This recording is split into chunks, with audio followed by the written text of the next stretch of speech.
Perkenalkan, kami dari kelompok 2 Gunung Kidul, saya Catherine, kemudian ada Mbak Frisenia, dan ada juga Mbak Nur Fatihah dan Mbak Siti Maisa. Kami akan mempresentasikan hasil review kami terhadap artikel Housing Condition and the Health and Well-being Impacts of Climate Change, a Scoping Review yang ditulis oleh Angela Cartwright dan kawan-kawan.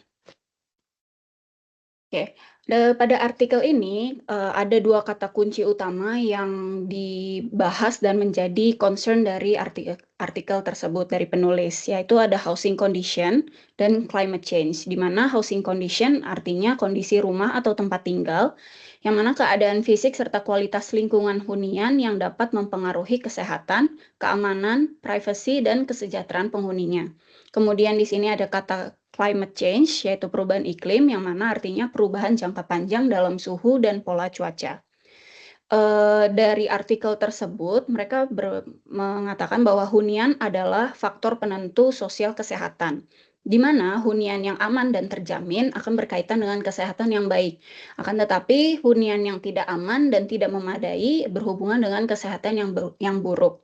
Saat ini, perubahan iklim dianggap sebagai pengganda resiko atau risk multiplier, yang artinya akan mengamplifikasi, menggandakan tingkat keparahan hunian yang kurang layak. Hubungan antara kondisi hunian dan kesehatan atau perubahan iklim dan kesehatan memang sudah banyak diteliti, tapi mereka masih secara terpisah. Namun masih terbatas bukti adanya peran kondisi hunian tempat tinggal terhadap kesehatan dan perubahan iklim, yang mana artinya mereka masih belum yakin apakah kondisi hunian ini perubahan iklim ini ada asosiasinya dengan kondisi hunian dan juga kesehatan, dan bukti-bukti itu masih belum ada kuat. Sehingga tujuan dari scoping review yang dilakukan oleh Angela Cartwright itu untuk mengeksplorasi bukti adanya pengaruh kondisi kualitas lingkungan rumah pada kesehatan akibat dampak perubahan iklim. Yang mana hasil dari penelitian ini itu penting untuk mengadjust critical gap pengetahuan yang ada, kemudian untuk juga sebagai bukti memperkuat kebijakan adaptasi dan mengidentifikasi gap yang mungkin bisa diteliti pada masa depan.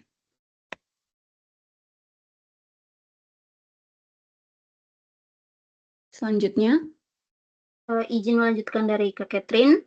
Selanjutnya ada metode. Jadi metode yang digunakan dalam artikel ini itu adalah pendekatan Akse dan O'Malley dari tahun 2005. Jadi kenapa dipilih pendekatan Akse dan O'Malley ini? Karena dianggap itu untuk mengidentifikasi dan menilai literatur yang relevan dengan hubungan antara kondisi perumahan, perubahan iklim, dan juga kesehatan itu sendiri. Nah, alasan lain yang mereka bilang di dalam artikel mereka itu karena topik mengenai perubahan iklim, kondisi perumahan, dan kesehatan ini tuh cukup luas. Jadi mereka menggunakan pendekatan Akse dan O'Malley ini karena memiliki 5 tahapan, sehingga lebih terperinci gitu. Selanjutnya, oke, untuk tahapan yang pertama, di sini mereka melakukan pencarian atau penelusuran literatur. Jadi, mereka tuh mencari artikel menggunakan Scopus dan PubMed, tertanggal dari Januari 2013 sampai September 2023. Yang berarti selama 10 tahun terakhir mereka mencari artikel-artikel yang relevan. Nah, untuk keyword atau kata kunci ketika mereka melakukan penelusuran, itu adalah untuk kondisi rumah, kondisi yang relevan dengan perubahan iklim, dan juga tentang hasil-hasil kesehatan. Nah, setelah keywordnya itu mereka dapat, artikel-artikelnya itu juga mereka dapat, mereka berkonsultasi dengan pustakawan ahli atau ahli pustakawan dari University of Sydney mengenai keyword yang mereka temukan itu apakah sudah tepat sesuai dengan artikel yang mereka dapatkan gitu. Nah, di sini tuh mereka juga mencatat bahwa untuk keyword house itu relevan dengan pencarian. Sedangkan untuk yang resident, home, dan room itu kurang relevan. Mungkin kalau resident, home, sama room itu kalau diketik di pencarian tuh mungkin muncul penelitian-penelitian yang lain gitu yang tidak sesuai atau tidak relevan dengan kondisi perumahan, perubahan iklim, dan juga hasil kesehatan. Nah, untuk keyword yang mereka cari juga yang terkait dengan perubahan iklim dan hasil kesehatan juga ada beberapa yang relevan. Next. Tahapan kedua, mereka akan menilai kriteria kelayakannya. Di sini para reviewer itu mereka melakukan peer review terhadap laporan, ulasan, maupun studi asli atau karya originalitas yang mereka dapatkan selama 10 tahun terakhir. Nah, di sini tuh kriteria inklusinya itu, artikel tersebut tuh harus tersedia secara lengkap, itu teks lengkap, dan karena ini studinya itu di luar negeri, jadi harus berbahasa Inggris. Nah, tentu saja, karena kan setelah dilakukan pencarian itu kan banyak banget artikel yang muncul. Nah, untuk meminimalisir artikel-artikel yang tidak relevan, mereka itu melakukan screening. Jadi artikel-artikel yang tidak memiliki dampak terhadap perubahan iklim, kondisi rumah maupun hasil kesehatan itu langsung dieliminasi. Selanjutnya, tahapan ketiga, di sini tuh ada seleksi studi. Nah, di tahapan ini, reviewer tuh akan meninjau kembali tuh artikelnya. Nah, jadi setelah dari tahapan 2, mereka tuh melihat kembali artikel-artikel tersebut. Nah, kalau ada artikel yang sama nih, yang duplikat, itu tuh langsung dihapus dan dieliminasi. Nah, setelah lolos dari yang duplikat tadi, mereka melakukan penyaringan dari judul dan abstrak. Setelah itu mereka juga melihat keseluruhan teksnya, apakah berbahasa Inggris, ataukah mungkin ada yang kurang lengkap, dan juga mereka melakukan pengecekan referensi. Nah, para reviewer ini tuh mereka menggunakan aplikasi Microsoft Excel dan Google Spreadsheet untuk memudahkan mereka dalam meninjau artikel-artikel yang telah mereka kumpulkan dalam 10 tahun terakhir.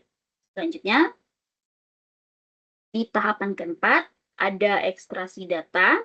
Jadi setelah dari tahapan ketiga tadi, di sini para reviewer itu mereka melakukan perpindahan data dari artikel ke formulir pengumpulan data di Microsoft Excel. Jadi mereka tuh kayak pakai Microsoft Excel gitu. Jadi kayak data yang udah mereka dapatkan dari artikel yang sebelumnya, mereka pindahkan semuanya itu di Microsoft Excel. Nah, data-data tersebut tuh banyak sebenarnya, tapi di sini tuh yang saya highlight tuh ada tahun publikasi, ada populasinya, ada jenis studinya, ada tujuan studinya, ada temuan utama atau hasil utama, terus sisa itu hal-hal seputar penelitian gitu. Nah, belum. Nah, setelah dari perpindahan data tadi, itu para reviewer juga mereka melakukan sintesis data. Dari tahap kelima ini, mereka tuh menganalisis datanya tuh secara tematik. Jadi mereka tuh akan mengidentifikasi apakah di artikel-artikel yang mereka kumpulkan tuh ada tema-tema utama atau tema-tema khusus. Nah, tentu saja ini mereka cari itu dari artikel-artikel yang bersumber dari studi asli, dari ulasan-ulasan maupun laporan yang mereka temukan. Nah, pendekatan yang mereka gunakan adalah pendekatan naratif. Berdasarkan artikelnya, di sini mereka bilang kenapa mereka melakukan pendekatan naratif, karena memang topik seputar kondisi rubah, perubahan iklim, dan kesehatan itu cukup luas. Nah, selanjutnya akan dilanjutkan oleh rekan saya, Nur Fatia. Baik, selanjutnya saya akan menjelaskan mengenai hasil. Di sini dapatkan proses seleksi studi ini disajikan di Prisma flowchart berikut. Nah, itu ada sebanyak 3051 artikel identifikasi melalui pencarian base data. Nah, lalu setelah itu dilakukan penghapusan duplikasi sebanyak 1058 artikel, sehingga tersisa 1993 artikel yang akan diseleksi lebih lanjut berdasarkan judul dan abstrak. Nah, pada tahap ini sebanyak 1864 artikel itu dieliminasi karena tidak relevan dengan topik penelitian.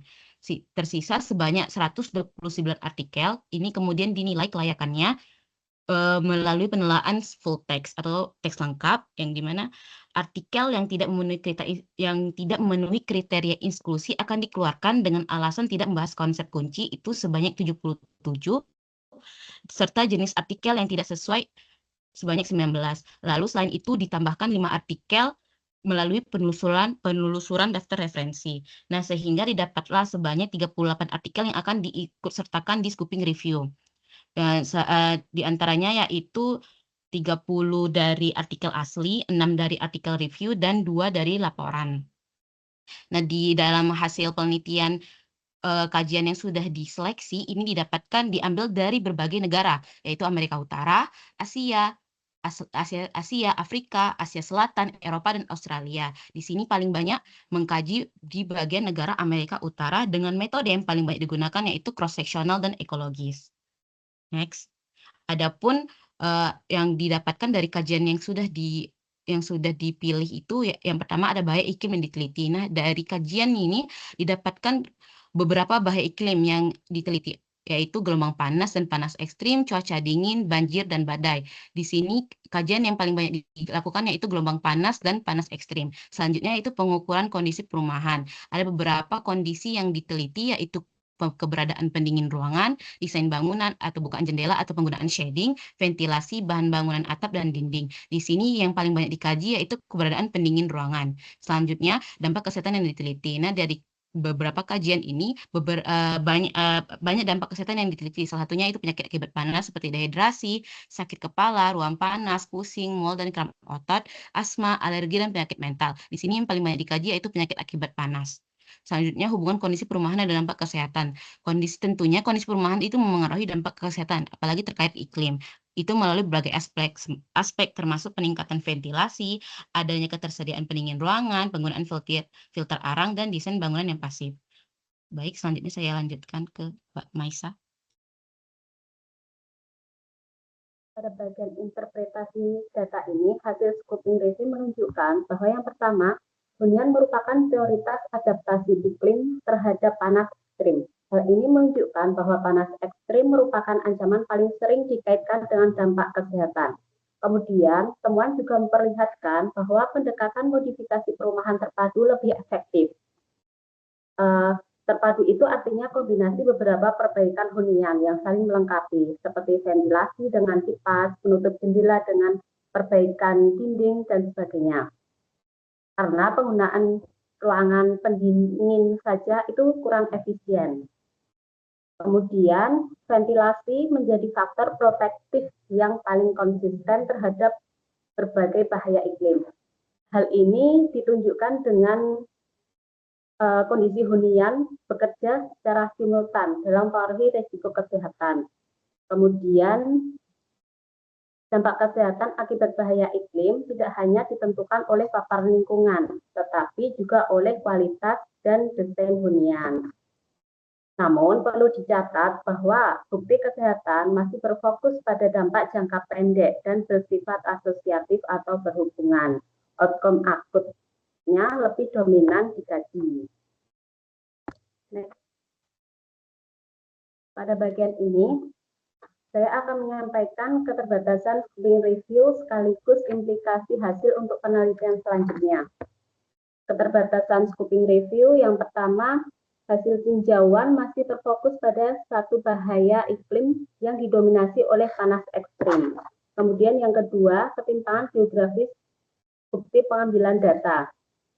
Mayoritas pengambilan data dilakukan di Amerika, wilayah lain jumlahnya lebih sedikit. Kemudian, keterbatasan metodologi studi.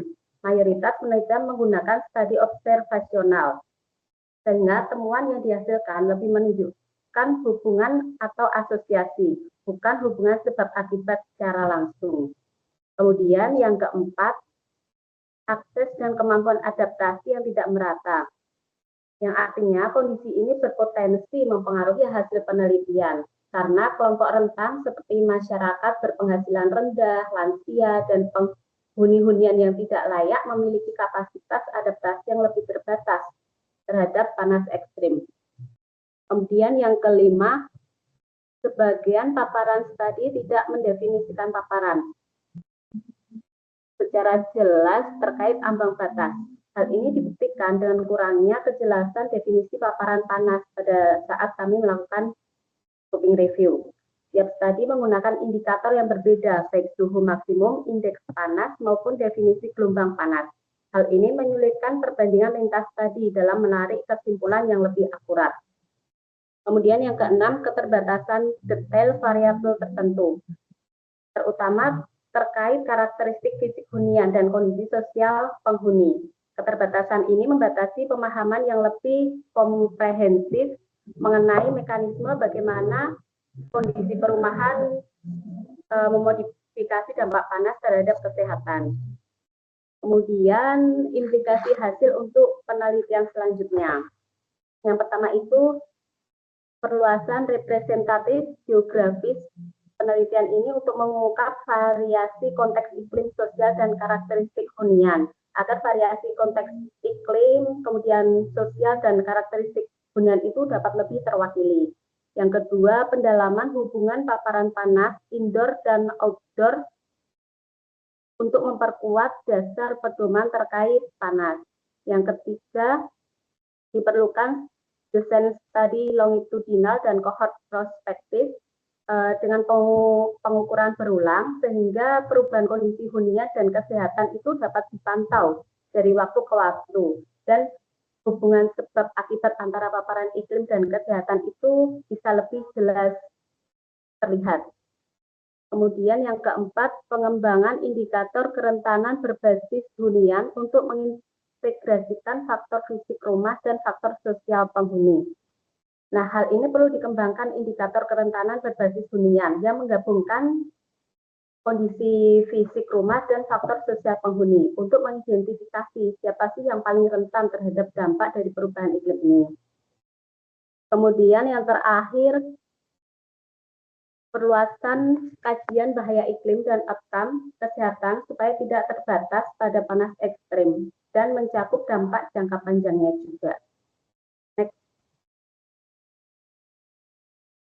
Oke, kesimpulan dari hasil diskusi artikel scoping review kami, yaitu scoping review yang ini meneliti hubungan antara kualitas hunian dan kesehatan akibat perubahan iklim.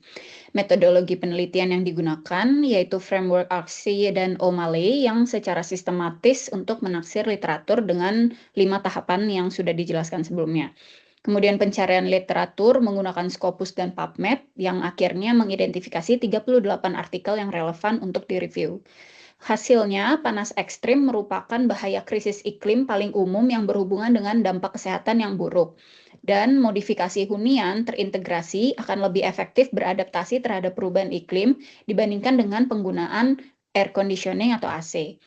Dampak kesehatan dipengaruhi oleh paparan lingkungan, desain, dan kualitas hunian. Sekian presentasi dari kelompok Gunung Kidul.